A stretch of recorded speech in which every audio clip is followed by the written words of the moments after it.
I signed the warrant the same morning my house was marked unsafe. They thought fines and fire would drive me out. But they never planned on a federal judge living next door to their lies. And that's exactly where the story turns. I polished the copper lantern with a rag that used to be one of my old court shirts, the cuff button still hanging by a thread. The glass threw a warm oval onto the railing, and in it I could see the faint soot left from the candle we lit on the porch last night. Wet cedar drifted from the strip of trees behind our fence. A sodium street lamp at the corner smeared amber down the steps like someone had taken a highlighter to the evening. The mail carrier came with his shoulder bag thumping against his hip. Signature, he said, already fishing out a rigid envelope with a green certified mail strip and a window that showed my name in the block letters. He lifted his scanner. It chirped. 10-day window, he added as if he were reading a weather report. I signed. The pen felt like a cheap hotel pen. It left a groove in the slip. The flap was glued tight. Through the window, I caught a block of red print fee schedule escalating and a smaller line in gray doormat nonconformity. Photo attached. I set the envelope on the iron table by the porch where the lantern's light edged it in gold. Marjorie leaned against the jamb, cardigan sleeves pushed to her elbows. "If it's the mat, I'll swap it," she said. "We'll match whatever they want. It's not worth a migraine." I didn't disagree out loud. I also didn't pick up the envelope. My phone buzzed. Subject line, friendly reminder. Community cohesion. Standards. Marla Keating's name sat in the footer along with the HOA logo that tried very hard to look like a mountain and a handshake. The email listed bullet points that read like weather advisories for personality uniform fixtures, approved pallets, consistent presentations. A line near the bottom. Lighting color temperature should align with neighborhood norms. I could hear the fluorescent purr of the lodge even though I wasn't there yet. We took a walk to the mailbox cluster at the end of the cul-de-sac. Someone had tacked up a new flyer with a staple gun, 4 neat bites at the corners. Uniformity means belonging. It said in sans serif so crisp it might cut your lip. A photo of 3 identical porches beneath it. One of them could have been ours if I squinted and took out the lantern. The staple nearest the bottom had already bled a rust halo into the paper. Marjorie touched the flyer with the tip of her finger, careful not to smudge the ink.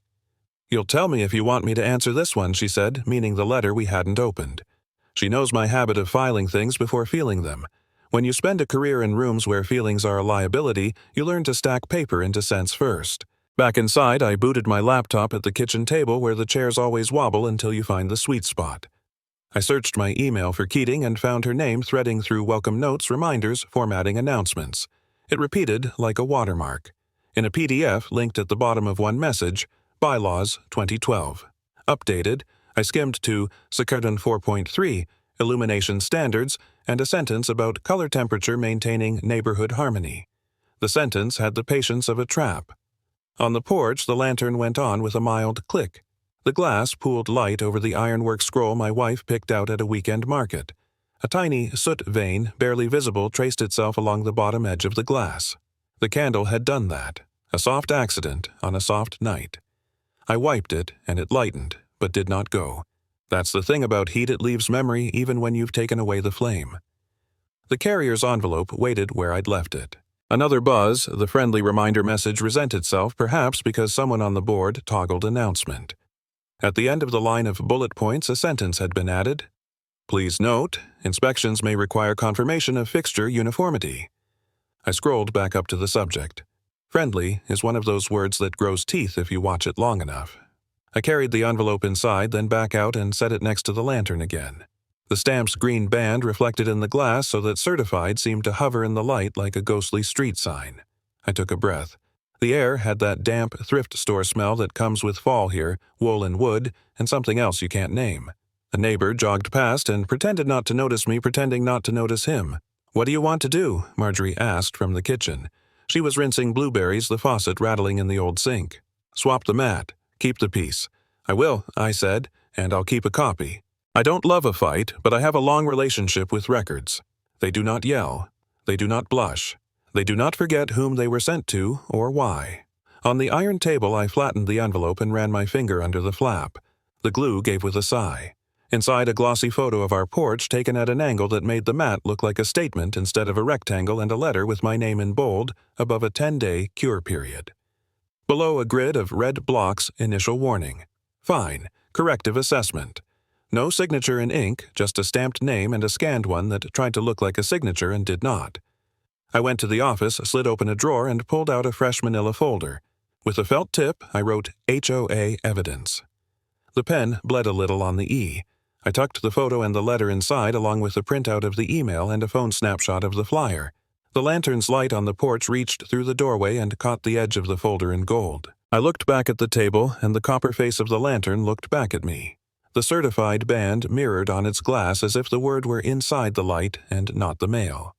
I placed the folder in the top drawer and closed it carefully the way you close a door on a sleeping room. Then I reached for the envelope again, not because there was anything left inside, but because it felt polite to finish what you start. The board minutes landed in my inbox looking like a skeleton that had lost some bones. Lines skipped from 4 to 6, then to 9, and under a centered heading election of officers sat a single sentence without tally or motion. President Marla Keating. No roll call, no who seconded, just the thin certainty of a line that wanted to be thicker. I took a screenshot and saved it with the date. I typed a note to myself missing votes. Ask later, not now. By then, 2017 had settled into the kind of summer Spokane does best: dry heat and a sky so clean it felt like it would chip. The Aspen Glen Lodge sat above the retention pond, a square of windows and fluorescent promise. Outside, a landscaper's truck idled, the company name flaking on the door. 2 men leaned on their rakes and talked about vendor discount the way you talk about weather. I walked past, nodding, not eavesdropping, just letting words fall where they would. Sometimes you don't have to gather information. It sticks to you like pollen. Back home, there were photographs under my mat. Mailbox height variance printed at the top, a borrowed ruler held in the photo like a witness. The next sheet showed a hedge at the side gate with a caption, "Overgrowth beyond allowable." The font did most of the scolding. I filed both photos into HOA evidence and set the mat back down, amused at the idea that a mat could misbehave. Friday evening brought smoke and chatter to the community BBQ pit. The Rourkes, Caleb and Jessa, arrived with a cooler and that fraction of a smile people offer when they want to be friendly without choosing sides. I took their tongs and held the lid, and when the ribs hissed back a wave of heat, Marla touched her phone with the casualness of someone turning down a song. Seconds later, pockets around the pit buzzed in chorus. My phone lit Reminder Cohesion Standards Updated. It felt a little like a sermon piped into the fellowship hall during the potluck. "Looks like they're serious about those light fixtures," Jessa said, peering into her screen. "Color temperature again." "It's a neighborhood," Caleb said. "Not a runway." He said it lightly, but he didn't laugh after. On the bench behind the grill, Ephraim Soto sat with his cap brimming his eyes, the handle of a trash bin ticket poking from his back pocket like a tail. He'd been tagged for leaving the bin out past pickup by 20 minutes. He shrugged when I asked if he'd contest it.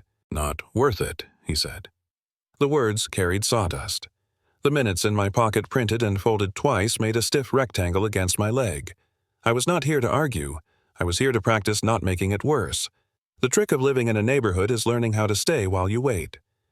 At home that night, I opened Nextdoor and found a thread that had already grown a spine. Some folks think being a judge means above the rules. No names, but the comments knew mine. Someone had a theory about my porch lamp beaming into the stratosphere. Someone else said they were tired of exceptions.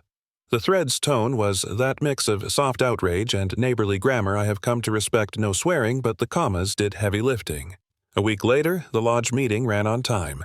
The chairs were metal, the coffee thin, the agenda a single page with generous margins. Midway through, a board member connected a laptop to the wall TV. Up came a slide deck blue header, house photos tiled like a checkerboard. Then, our beige split level appeared on the screen shot from the sidewalk. The caption, "Non-compliant lighting pending." The word pending always sounds like mercy and rarely is. A small sound came from behind me, something between a cough and surprise. I didn't turn. I watched my own house hover at 5 feet by 8, smoothed of its edges by the camera's lens. Our lamp looked brighter up there, bolder like a confession it hadn't intended to make. Marla's voice stayed composed. "We are standardizing," she said, tapping her screen. "This will be good for property values." She didn't look toward me, and I did not look toward her. I looked at the bottom right corner of the slide where a date stamp tucked itself in like a footnote. The photo had been taken at 9:12 p.m. a week before, long after the sun fell. Someone had stood on the sidewalk, maybe with a tripod, and measured our evening.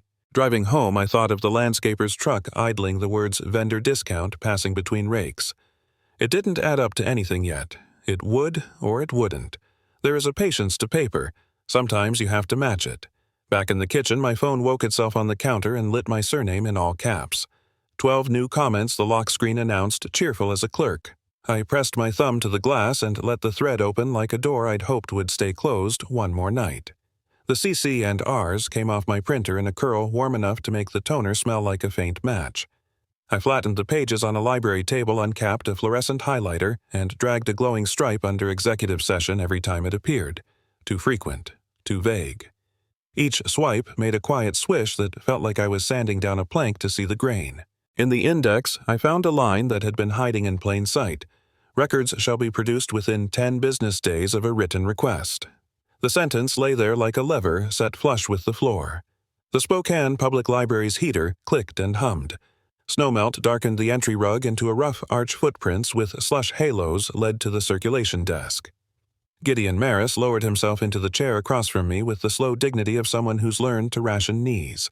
He carried legal pads, a ballpoint, and a humor that didn't waste ink. "All right," he said, tapping the pad as if calling court to order. "Let's build your request so it starts a clock and leaves no exits." He sketched a skeleton with block letters and arrows. Scope, all board minutes, including executive sessions past 2 years. Dates from January 1st to present. Vendor invoices, landscaping, lighting, enforcement. Email, headers/metadata to from subject date ranges. Sign-in sheets, attendance votes. No fishing expedition, he said. Narrow, but not so narrow, they can wriggle. He wrote deliverables PDF plus native format for spreadsheets, and include a sentence about reasonable copying costs so they don't invent a fee schedule on the spot. At the next chair, Nadine Shu sat with her purse hugged to her side and a paper clipped to a bright orange slip. She slid it over like contraband. "Lien, warning," she said. The notice wore a barcode and a tone of voice. We compared it to the HOA's fee schedule Gideon had printed from the website. I lined up amounts with my finger initial violation cure period assessment. "These two numbers don't meet," I said finally. The lien notice had ratcheted faster than the published steps. Gideon whistled without sound. "Document that mismatch in your request," he said. "Ask for the board's resolution authorizing the new amounts, if one exists." I wrote as he spoke the way I used to take bench notes, short square factual. Please provide copies of any resolutions modifying fine schedules, and the policy by which color temperature is measured. I added a parenthetical Kelvin measurement device and procedure if used. "Good," Gideon said. "If they don't have a device, they have a problem. If they do, we see it." We walked the template into sentences. I kept verbs plain, identify, produce, include. No adjectives that would give anyone a place to argue. The heater kicked back on a steady breath. Outside, a plow passed with a low iron sigh, and powder plumed at the windows like someone had shaken chalk from a robe. "Self-addressed stamped envelope," Gideon said, pointing to a corner of the table. I had brought one addressed in my neat courtroom hand. He smiled, dry, approving. "Email, too," he added. "Mirrors are insurance." Halfway through, I felt it a click in the head when a process moves from fog to rail. 10 business days. If they failed, that failure would have a date attached. A clock had started even before I said it. Nadine's hand shook a little as she reclipped her notice. "They said I was late on the cure. I wasn't." She smoothed the paper as if it could be persuaded. "Write down exactly what they said I told her. Times, places, who called. Paper beats memory, but memory helps us find paper." Gideon added a last bullet, meeting recordings, transcripts, if any. "They'll say they don't record," he said. "If they do, they hand it over. If they don't, we note the absence." He underlined 10 business days and boxed it. "You might also request the lighting uniformity policy in effect on the date of your first notice." I nodded and typed it word for word. I printed the letter signed with a neat line that didn't try to be ornamental and slid a copy into a manila folder labeled in black marker, "Open, Records Day 0." The marker bled at the O like a small bruise. I folded the original into the stamped envelope, sealed it with the heel of my hand, then opened my email and pasted the same text into a message addressed to the HOA's official address and the secretary's personal email. I CC'd myself, belt, and suspenders. When I pressed send, the cursor thought for half a second, and then the little whoosh went out across the library's wireless. A timestamp planted itself in my outbox. In the folder, the paper copy gained weight. You can't measure it, but it happens ink carrying the fact that time has now been told to behave. Gideon tore a stub off a county receipt book, a small square embossed with the seal. "For your file," he said. It didn't mean anything legal, it meant ritual. The county seal caught the overhead lights with a tiny glint. I tucked it into the folder's pocket and felt the calm that rituals are designed to manufacture simple movements that show you where to put your hands. We stood. The heater exhaled one more time. Snowmelt had found the edge of the rug and made it darker. "Let the paper talk," Gideon said, gathering his pads. "It always does." I nodded, slid the folder under my arm, and the embossed seal pressed light against my coat like a coin warming in a palm. The reply arrived as a PDF with black boxes like bandages across the page. Scanned minutes. Redacted, the subject line read, "Inside motions appeared without movers. Votes without names," and a note at the bottom, inspection scheduled non-conforming light color. It was the kind of warning that borrowed authority from its own typeface. I printed it and slid it into my folder. Ink has a weight when you stack enough of it. By spring 2021, the lodge smelled of cold coffee left too long on a burner. Metal chairs scraped tile as neighbors filed in muttering. The fluorescents hummed the way they always do, a ceiling chorus that makes every conversation sound like it's happening inside a fish tank. I took my seat with my notes, the CC and Rs marked in yellow swaths, the line numbers circled in pen. When the floor opened, I stood. My voice didn't rise, but it didn't waver. Section 5.2, I read. Roll call, vote required for expenditure above threshold. No roll call recorded. I held up the printed minute with its missing bones. Executive sessions cited 6 times in 3 months. No justification entered. Paper crackled like dry leaves as I turned the pages. A few heads shifted. Ephraim studied the table as though its laminate offered wisdom. Caleb and Jess O'Rourke exchanged a glance that looked like apology. Marla smiled tight. "Thank you for your comments," she said, voice varnished in procedure. Then she pivoted. "Lighting uniformity remains under review. Your fixture has been measured as a mismatch in Kelvin range. It produces glare onto the right-of-way." She gestured, and a man in khakis lifted his clipboard. He nodded once pen poised. Inspection confirmed, she added. The words were neat darts. I watched neighbors absorb them as if they were gospel. I could have argued color temperatures and lumens, but I didn't. I said only, "Please include my statement in the minutes." And I sat down. The chair legs screeched a complaint. Around me, silence spread like thin ice. That evening, I unscrewed the lantern from its mount. The copper felt warmer than the air. The glass still held yesterday's light. As I lowered it, the bottom edge caught the railing. A chip leapt small but sharp, and a gray vein of soot revealed itself threading through the glass like smoke that had forgotten to leave. I carried the lantern against my chest, its crack a diagonal scar that seemed louder than it was. Crossing the cul-de-sac, I felt eyes on my back. Curtains stirred, shoulders turned, conversations trimmed their ends. My arms ached, though the lantern weighed less than a gallon of milk. It was the kind of weight you can't set down anywhere. At my door, I paused, saw my reflection fractured in the chipped glass, and thought of how a flaw becomes a story whether you invite it or not. Inside, I set the lantern on the counter, the chip catching kitchen light like a tooth. My phone pinged. Next door, notification, new post. I swiped. A zoomed photo filled the screen, my broken lantern held in my arms, taken from across the street. Caption, "Judge above the rules. Not anymore." The pile hit the workbench with a flat slap that made the oil cans rattle. Certified envelopes, each one with my name framed by a green band and a red box that climbed like a thermometer toward something no one wanted to name. The stack leaned a little fat with paper thin on mercy. I set a highlighter on top like a paperweight, but the envelopes didn't need anchoring. They already pinned me where I stood. Rain ticked the garage roof steady as a metronome. The place smelled of oil, wet cardboard, and a faint metallic tang that reminded me of court elevators. At dinner, the talk circled the lean threat the way conversation circles a sick animal gingerly, but without escape. Nadine's hospital bill sat folded on the counter addressed to some third-party collections office.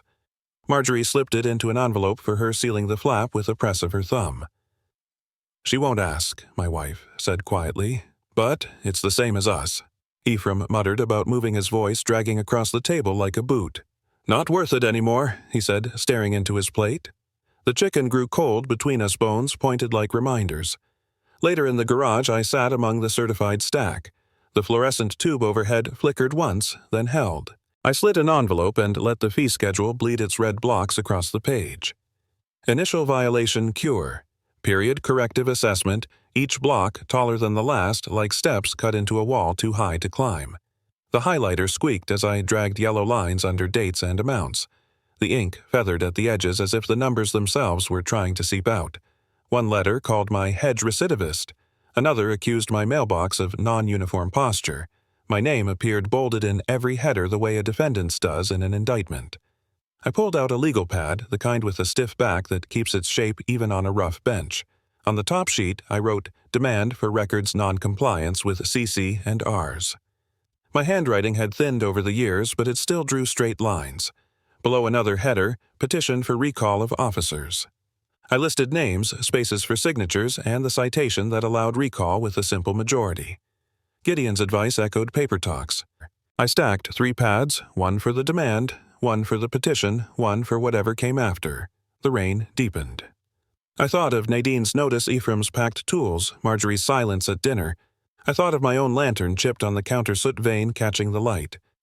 A judge knows when evidence tips the balance. Tonight, it tipped. At the post office the next morning, the clerk wore a blue shirt too large for her shoulders.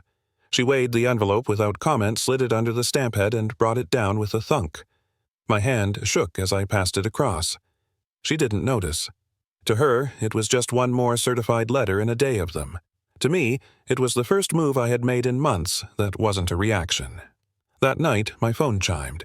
A new email arrived, Subject Enforcement Strategy Executive Session.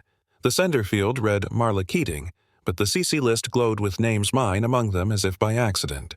I scrolled heart steady, but hands damp. "We'll need to discuss targeted enforcement against resistant properties," she had written. The lantern's crack on the counter seemed to widen in the glow of the screen. The lodge overflowed before the meeting even began. Folding chairs scraped tile legs, shrieking against the floor as people wedged themselves shoulder to shoulder. Fluorescent tubes buzzed overhead. Their hum mixed with the fog of breath against the windows. The air carried the scent of wet wool, and coffee poured from a cardboard box. For once, silence felt heavier than noise. I stood near the front table with my folder. Gideon Maris had taken a seat along the back wall legal pad balanced across his knees. He didn't write a line. He just held the pen like a gavel in waiting. Our eyes met briefly. His look said nothing, and everything at once. Behind me, the provisional moderator banged a hand flat against the table. "Special meeting of Aspen Glen HOA now called to order," he intoned. The words had the cadence of ceremony, but the room didn't believe in ceremony anymore. I opened the folder and drew out a printed email. This was sent January 14th.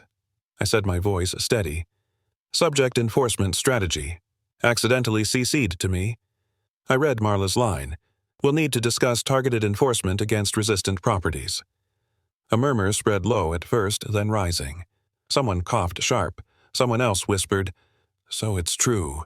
The paper trembled just slightly in my hand, not from fear but from the weight of being read aloud. Marla stiffened. Out of context, she snapped voice-clipped. Administrative shorthand, nothing more. But Ephraim Soto rose before she could sit her defense down. His cap brim shadowed his eyes, but his voice carried. "She fined me for leaving my bin out 20 minutes, he said. "Threatened me with liens for weeds I didn't have. Said maybe I should sell if I couldn't keep up." He pulled a folded ticket from his pocket and held it aloft. The slip's orange edge glowed under fluorescent light. "This isn't shorthand. This is my name." The murmurs rose into something nearer to sound. In the third row, Bert the vendor cleared his throat. His shirt bore the logo of a landscaping company that hadn't renewed its license in years. "I did contracts," he admitted. "Invoices came in light. She told me to adjust numbers upward, call it compliance services. I did what was asked." His words dropped like stones. Even the hum of lights seemed to pause. Marla tried to gather herself. "These claims are baseless," she began, but the moderator raised a palm. "Ballots now," he said. Volunteers passed baskets down the rows. Pens scratched. Papers folded, dropped into a cardboard box already creased from use. The sound of votes hitting bottom was small, but it multiplied again until it became undeniable. When the last ballot fell, the box was carried to the front. The moderator slit the tape and counted aloud. Hands moved, papers' lips whispered numbers. At 93 to 51, the decision was sealed. Recall passes, he declared. The room erupted not in cheers exactly, but in the release of air held too long. Chairs clattered back as neighbors turned to one another, some shaking heads, some shaking hands. The fogged windows trembled with condensation. Marla remained seated at the table spine, straight hands folded so tightly her knuckles whitened. She stared past the crowd as if looking through a wall none of us could see. For a moment, the quiet hero in me felt almost pity. Almost. Then the moderator spoke again, voice sharper. "Minutes must be corrected. Fines will be revisited." His words cracked across the room like the gavel Marla no longer held. The lodge smelled different that night, less of burnt coffee, more of new paper and carpet shampoo. Winter had clamped its jaw on Spokane Valley, but the room hummed with a warmth not entirely from the space heaters. Folding chairs filled again, but this time people leaned forward instead of shrinking back. They carried thermoses, clipboards, notepads. For once, anticipation was heavier than dread. At the front table, Gideon Maris rested a thick binder in both hands. He slid it open, the rings clicking like a key turning. "Tonight," he said, voice carrying with the calm authority of someone who had counted ballots and ordinances for 30 years, transparency begins. The binder smelled faintly of vinyl and glue, and even that scent seemed like renewal. Beside him, a thermos hissed a puff of steam. He poured into a paper cup and let it cool while his eyes swept the room. I sat near the middle, not in front, not hiding. Under my chair rested a box lined with cloth. Inside the chipped lantern glass waited repaired seam, hidden but strong.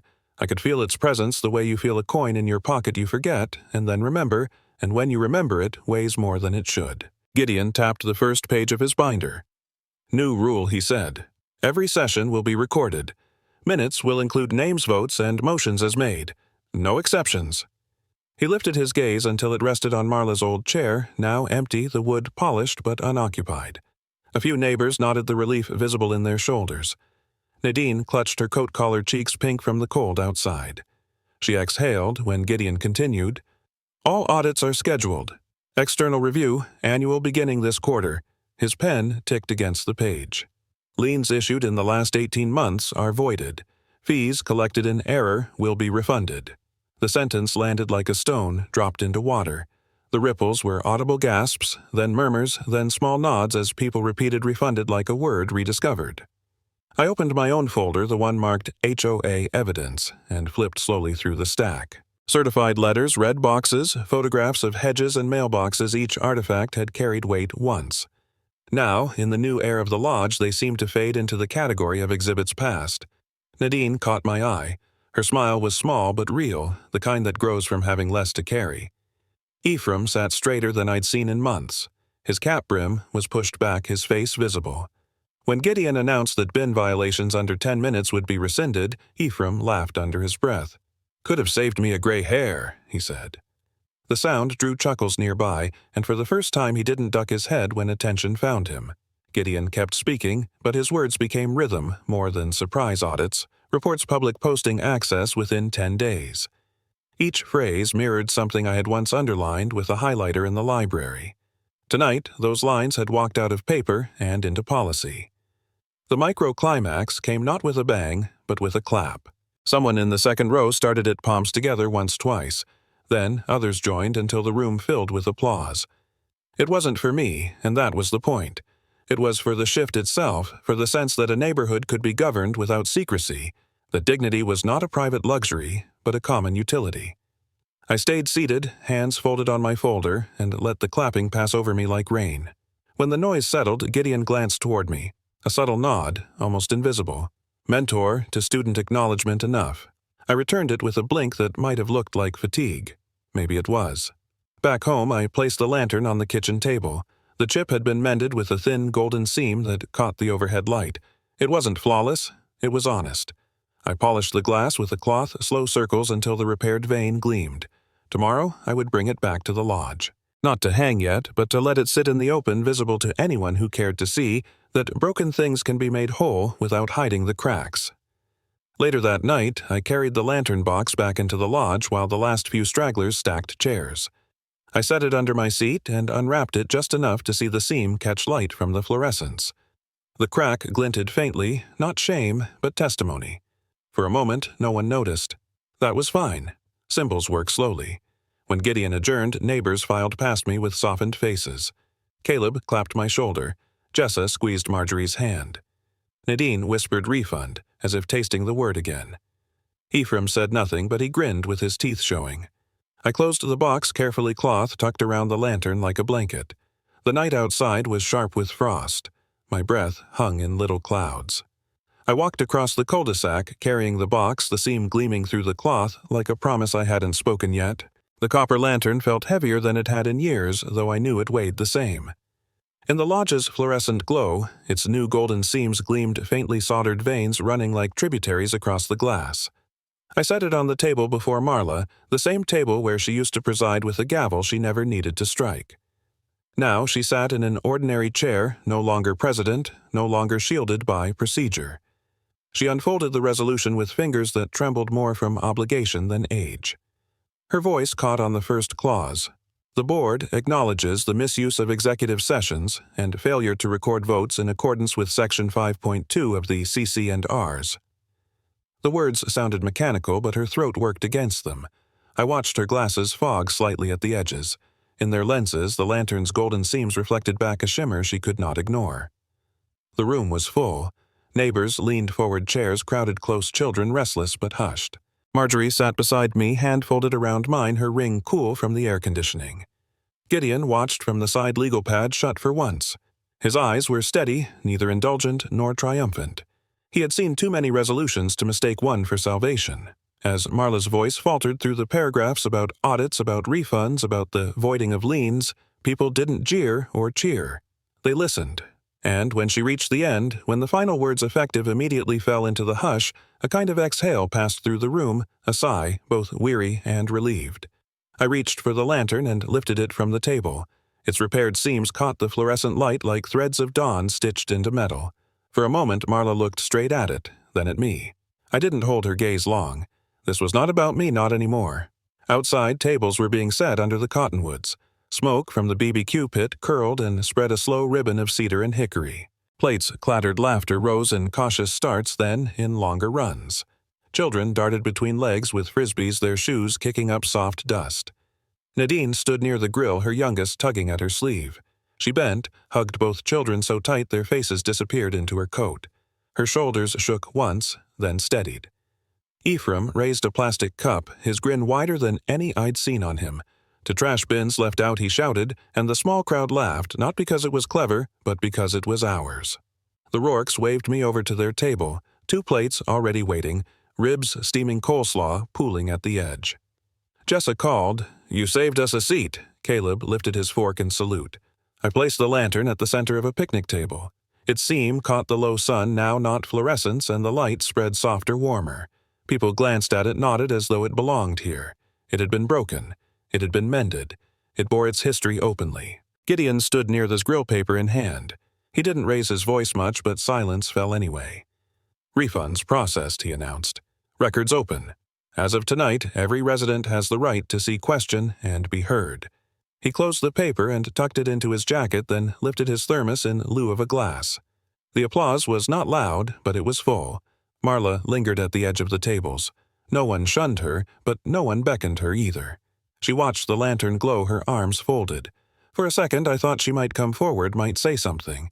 Instead, she turned and walked toward the lot, her footsteps crunching the gravel.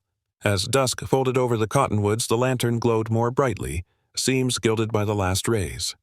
Marjorie leaned into my shoulder, whispering, "It's beautiful now." I nodded, though I knew she meant more than the light. Nadine's children laughed near the swings. Ephraim refilled his cup. The Rourkes argued gently about which sauce tasted better.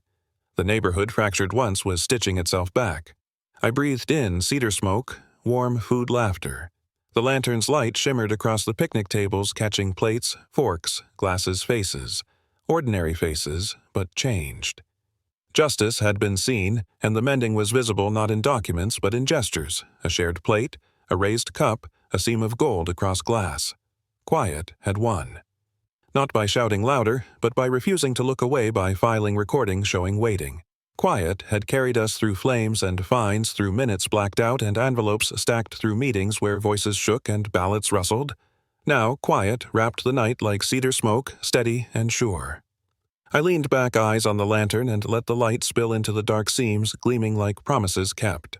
The lodge doors finally swung wide, and outside the cottonwoods the smoke of one more neighborhood BBQ drifted across picnic tables. On the table beside me the copper lantern sat whole again, its soldered seams catching late light like veins of gold. Justice, I realized, isn't thunder. It's the steady hand that refunds what was taken, corrects the minutes, and lets neighbors breathe easier. We didn't win by shouting. We kept notes, leaned on each other, and waited until the truth showed its face. If your street's ever been quieted by fines and forms, tell me, how did your neighbors find their way back?